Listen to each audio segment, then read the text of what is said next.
In the shadow of mushroom clouds and Cold War paranoia, filmmakers turned fear into prophecy. These weren't just sci-fi movies, they were survival warnings, whispered through flickering projectors. Each reel carried the terror of extinction, the dread of technology gone mad, and the haunting question, what if tomorrow never comes? These are 12 nuclear nightmares that froze audiences and made the world question its own sanity. Number 12. The Day the Earth Caught Fire, 1961. When it premiered, The Day the Earth Caught Fire was hailed as both prophetic and horrifying, a what-if scenario that suddenly felt all too possible. This British sci-fi disaster film imagined the planet tilting off its axis after simultaneous nuclear tests by rival superpowers, sending the world spiraling into chaos and deadly heat. The story follows two London journalists who uncover the truth that governments try desperately to hide. Human arrogance has literally set the world on fire. The film's haunting depiction of a sun-scorched Earth and collapsing civilization mirrored growing nuclear anxieties of the early 1960s. Britain's Ministry of Defense reportedly objected to its anti-establishment tone, and censors demanded cuts to scenes showing public panic and government denial. Behind the scenes, director Val Guest shot using orange-tinted film stock to simulate the suffocating heat of a dying planet. It was one of the first major British films to blend newsroom realism with apocalyptic fiction, earning critical acclaim but drawing quiet concern from real scientists who noted how accurate its fictional science actually was. By the end, the film leaves its fate ambiguous. Will humanity survive, or will the final bell toll as the Earth burns?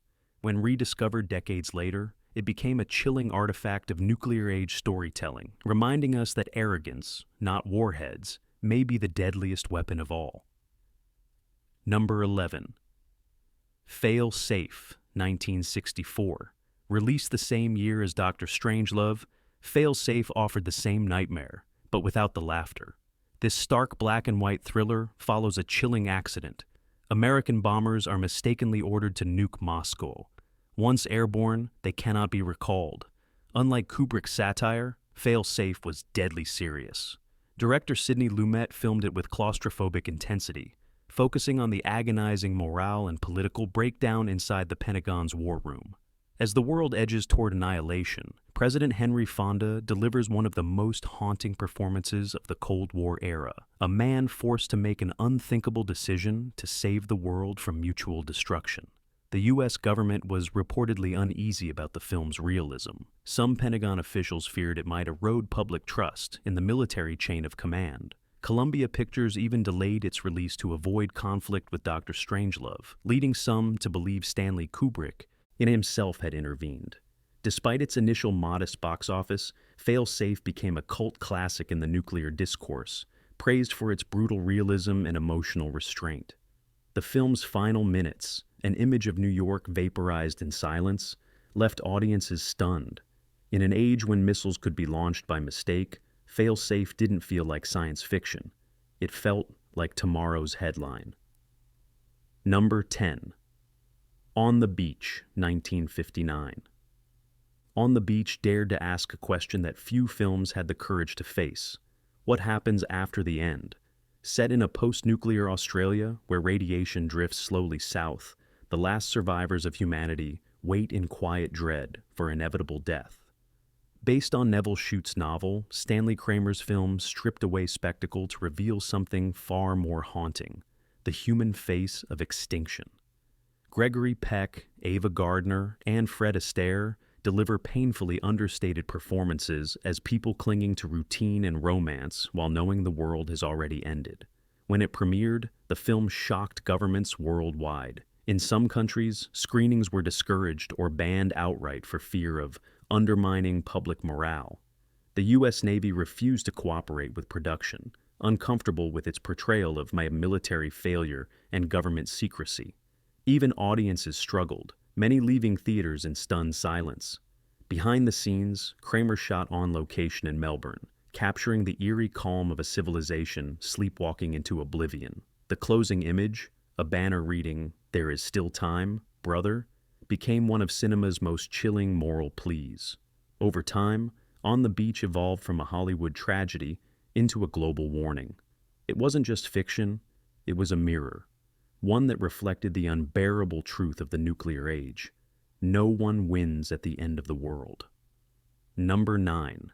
The Bedford Incident, 1965. In the Bedford Incident, the Cold War turned claustrophobic. Aboard a U.S. Navy destroyer in Arctic waters, Captain Eric Finlander, played by Richard Widmark, hunts a Soviet submarine with obsessive zeal. The film builds unbearable tension until a single misheard command unleashes the apocalypse. Marketed as a suspense thriller, the movie was in truth a thinly veiled allegory about nuclear brinkmanship and human error. Critics called it the most realistic depiction of command insanity since Dr. Strangelove. The Navy reportedly refused cooperation, disturbed by its portrayal of American officers as unstable zealots. The film's production was troubled by budget constraints and government scrutiny. Rumors circulated that producers had been questioned about their access to classified naval procedures. The script's dialogue, especially during the chaotic climax, was drawn from real nuclear drill transcripts, a detail the Pentagon later dismissed as coincidence. When released, audiences were shocked by its fatal ending. There was no warning, no rescue, only blinding light and silence. The message was unmistakable. It would take just one human error to end the world. Though overshadowed by other Cold War dramas, the Bedford Incident found renewed relevance in later decades, especially during the Cuban Missile Crisis retrospectives. Today, it stands as one of cinema's most sobering meditations on paranoia, power, and the cost of command. Number 8. The War Game, 1965. When the BBC commissioned The War Game, they expected a television drama about nuclear preparedness. What they got instead was a film so terrifying it was banned from broadcast for 20 years.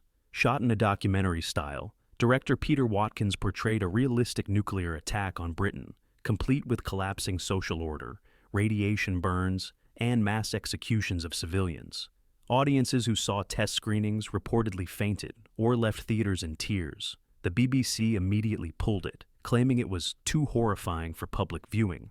Government insiders whispered that officials feared riots if it aired during tense Cold War months. The film's graphic realism, blending news-style interviews, pseudo-footage, and stark narration, felt too real.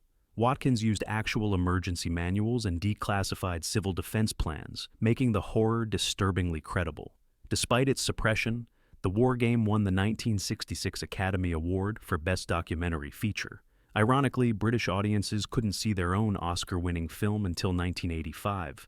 Its influence rippled for decades, inspiring later nuclear cautionary tales like Threads and The Day After. Watching it today feels less like entertainment and more like a warning from the past, a ghostly broadcast from a future that, thankfully, never came true. Number 7. Colossus, The Forbin Project, 1970. Before the Terminator or War Games, there was Colossus, The Forbin Project, a quiet, terrifying vision of artificial intelligence seizing control of nuclear arsenals. When the U.S. creates a supercomputer to prevent war, it quickly decides the best way to ensure peace is to enslave humanity. The film was praised by critics for its chilling realism and condemned by the Pentagon for overstating potential AI threats. Director Joseph Sargent used sterile architecture and lifeless framing to visualize a world gradually surrendering to its own machine logic. Rumors persist that the film was quietly discouraged from widespread distribution due to its portrayal of military incompetence and predictive AI behavior, eerily similar to real government experiments of the era. Some insiders even allege that parts of the script mirrored classified discussions at NORAD. Audiences in 1970 were unsettled by its cold precision. There were no explosions, just the suffocating calm of total control. The final scene, with Colossus declaring, "You will learn to live with me," was so haunting that Universal executives debated cutting it. Decades later, Colossus found cult status among programmers and technologists who recognized how prophetic it was. In a digital age ruled by algorithms, its nightmare feels closer than ever, a machine warning humanity to obey or perish. Number 6. Panic in Year Zero, 1962. When Panic in Year Zero premiered, it wasn't backed by a major studio or a massive budget, but its impact was seismic.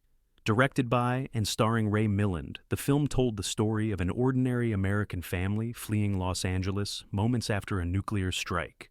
What followed wasn't science fiction. It was pure, raw survival horror. At a time when atomic war was still a theoretical nightmare, this low-budget film depicted it as terrifyingly personal. Roads jammed with terrified citizens, looters prowling, and law collapsing overnight. Its grainy documentary-style camera work made it feel disturbingly real, like a found-footage apocalypse decades before that concept existed. The film's frank portrayal of moral collapse and human savagery drew outrage. Critics accused it of being too bleak, while some local stations refused to show it, fearing it would cause public panic during heightened Cold War tension. Even the U.S. government disliked its implication that civil defense would completely fail. Behind the scenes, Milland fought censorship battles over scenes showing armed citizens turning on each other for food and fuel. The studio softened several moments, but the dread remained. Over time, Panic in Year Zero became a cult favorite among post-apocalyptic enthusiasts. Its legacy lived on in later classics like The Road Warrior and The Day After. Beneath its 1960s veneer, it held a grim truth. Civilization isn't destroyed by bombs, but by the fear that follows. Number 5. The Day After, 1983. When The Day After aired on ABC, it stopped America cold.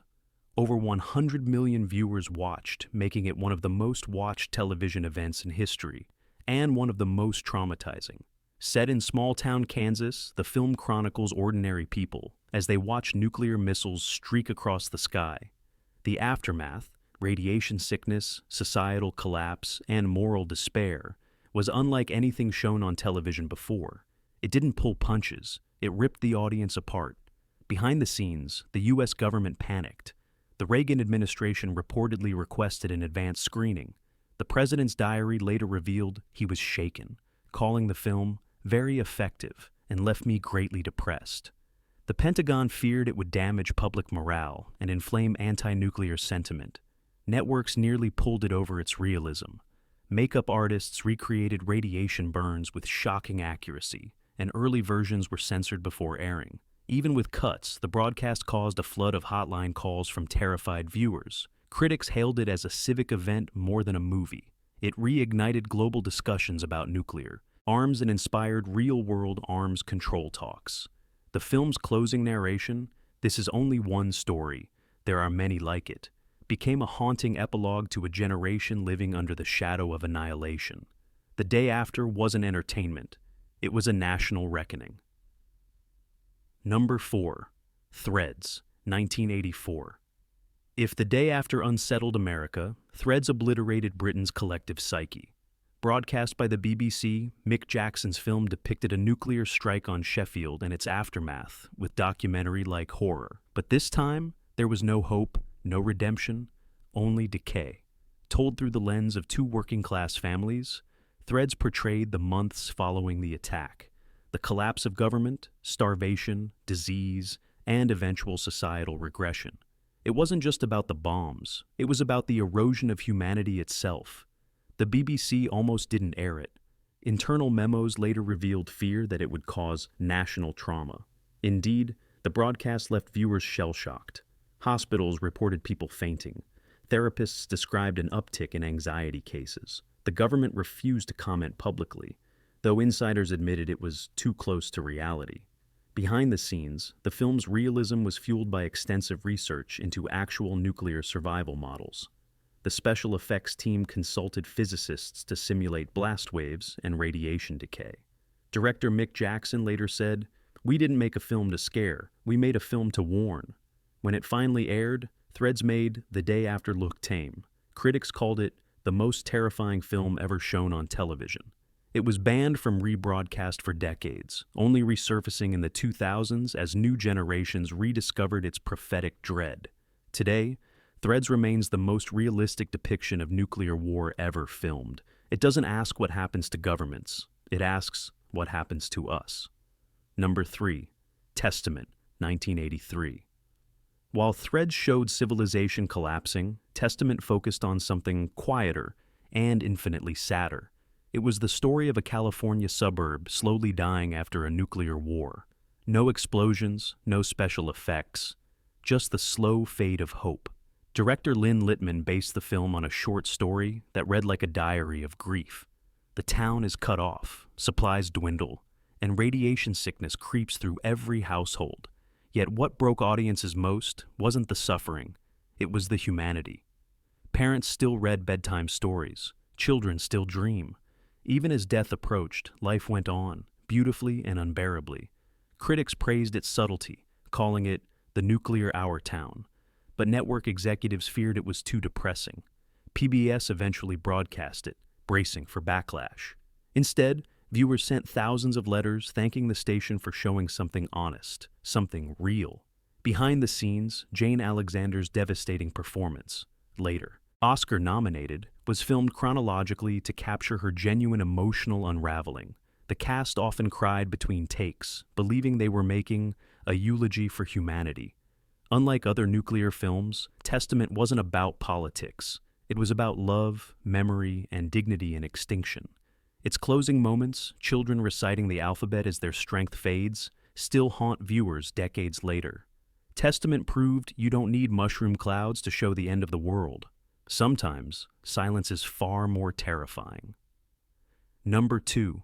The Atomic Cafe, 1982. Unlike the grim fiction of other nuclear films, The Atomic Cafe delivered horror through truth. This darkly satirical documentary stitched together real Cold War propaganda reels, training films, and government PSAs, each more absurd and terrifying than the last. Viewers watched cheery soldiers marching into atomic test sites, civilians practicing duck and cover, and smiling families told radiation was harmless. The juxtaposition of upbeat music and deadly misinformation turned the film into an unintentional horror masterpiece. Censors were furious. The U.S. military refused footage access, forcing the filmmakers to scavenge discarded government reels.